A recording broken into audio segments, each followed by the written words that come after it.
Bonjour, donc un petit tuto pour voir aujourd'hui comment avec l'atelier scientifique faire l'analyse de son et notamment la transformée de Fourier. Donc on fait fichier, ouvrir, on se rend dans le dossier qui contient les sons à analyser. Pour les afficher, donc nous sommes obligés de faire apparaître l'option fichier son.wave et nous allons analyser par exemple le fichier violon la3.wave. Donc première chose, on peut regarder ce que nous indique Windows sur ce fichier en faisant clic droit propriété.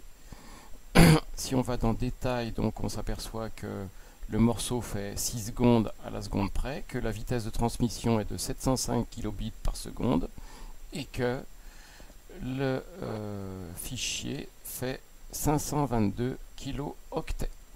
Voilà, c'est tout ce que l'on connaît comme renseignement sur Windows. Ensuite, on peut fermer. Pour l'analyser sur Atelier Scientifique, donc il faut faire ouvrir. Lors de l'ouverture, donc on tombe sur une fenêtre sur laquelle vous pouvez retrouver la durée exacte du morceau au centième de seconde près et la fréquence d'échantillonnage qui correspond au nombre de points par seconde échantillonnés lors de la numérisation du morceau analogique qui est un signal continu.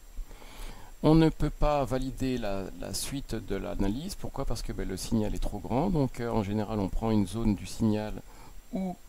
Alors excusez-moi, on peut d'abord écouter le morceau en appuyant sur le haut-parleur. Et pour analyser, il faut sélectionner une zone où l'amplitude est stable et grande.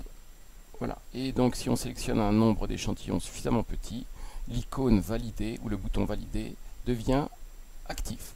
Donc on valide la sélection que l'on a faite. On s'aperçoit que l'on a un ensemble, on retrouve donc le signal discontinu numérisé.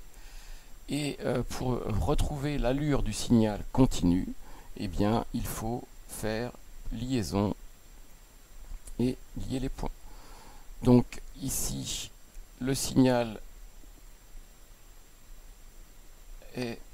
apparaît donc complexe mais périodique. Il est possible de mesurer avec précision la période. Donc on dilate l'axe des temps en faisant clic gauche sur l'axe des temps. Voilà. Et donc ici, je vais mesurer avec précision la période en utilisant le clic droit, sélection pointeur, et en me plaçant donc à une position de référence sur le signal initial, et en décalant, en maintenant le clic gauche enfoncé, je décale le curseur vers la droite de 1, 2, 3, 4, 5 périodes. Si je prends 5 périodes, je m'aperçois que j'ai une durée delta t entre les deux repères de 0,0, 1136, 1134, donc on va prendre 1135 secondes. Voilà, donc il faut retenir cette valeur, 0,01136 secondes. Cette valeur, je vais, pour retrouver la valeur de la période, la diviser par le nombre de périodes, c'est-à-dire 5.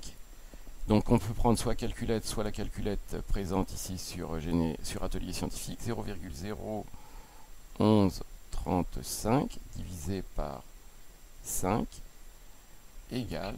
Donc ça me fait une période à 0,00227 secondes ou 2,27 millisecondes, 2,27 10-3 secondes. Voilà, donc ensuite, qu'est-ce qu'il me reste à faire? Il me reste à faire la transformée de Fourier. Donc pour faire la transformée de Fourier, il faut cliquer sur l'icône traitement de données et ensuite sélectionner l'onglet transformée de Fourier. Et ici, pour avoir une transformée de Fourier propre, il faut sélectionner avec précision la valeur d'une période. Donc de 0 à 2,27 10 puissance moins 3. On fait tracer et nous avons donc le spectre du son du violon La3 qui apparaît. On voit donc qu'il y a plusieurs harmoniques. Le son est donc complexe et en dilatant par un clic gauche l'axe des fréquences, nous pouvons lire les différentes fréquences du fondamental. Donc on refait clic droit normal, on sélectionne l'option pointeur et on voit que la signal du fondamental est à 430 Hz. Le signal du suivant est à 875,4 Hz, qui correspond normalement aux incertitudes de mesure près au double du signal précédent. Ensuite, on voit qu'il y en a un tout petit là, l'harmonique de rang 3 qui est quasiment inexistant à 1305, et il y a un harmonique de rang 4 à 1751 Hz, qui doit être normalement 4 fois la fréquence initiale, c'est-à-dire 4 fois 430 Hz. Voilà, etc., etc. Ah oui, on peut aussi donc vérifier, retrouver la valeur de la fréquence d'échantillonnage en allant donc sur le tableau et en créant une grandeur qui s'appellera écart